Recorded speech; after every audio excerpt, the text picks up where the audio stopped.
Does America owe them? Should you bring them here?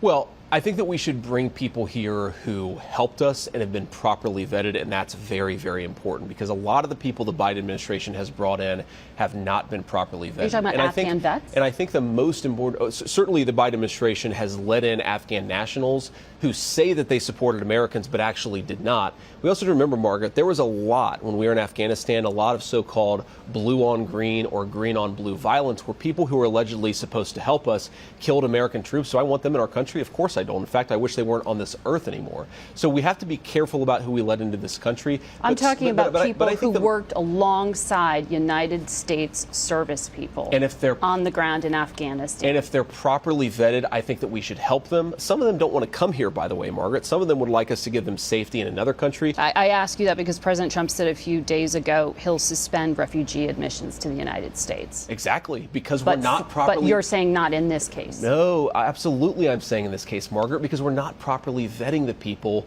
that are being let in through these refugee programs. What President Trump said is very important. You cannot show up at an American consulate and say, I helped the Americans, go let me into America because I'm a refugee. That's not how the process works, you know that. It very often is how the process works, Margaret. The Biden administration has been scandalous in not properly vetting these people. Donald Trump is exactly right. And again, just because they helped us, allegedly, doesn't mean you have to let them come to Pittsburgh, Pennsylvania. Maybe some of them should go to other countries. Maybe we should help some of them in their own country. And President Trump's exactly right about this. In fact, we know beyond a shadow of doubt that some of the people who have been led into this country are on the terrorist watch list.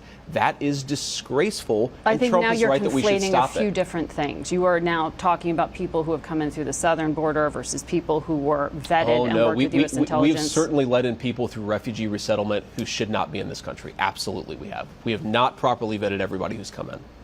Do you have something that you've been briefed on? Certainly, if you look at a specific example that you're worried about? I have been briefed privately, but there's also been public reports of people who have come in through the refugee resettlement process who are actually on some kind of terrorism watch list, who importantly were not actually helping Americans, even though they claimed. We got to be careful, Margaret. We have a country to protect, and I have 3 young children. I don't want people walking around the streets of this country who said they served the United States, but because the Biden administration doesn't believe in immigration enforcement, they didn't properly vet them.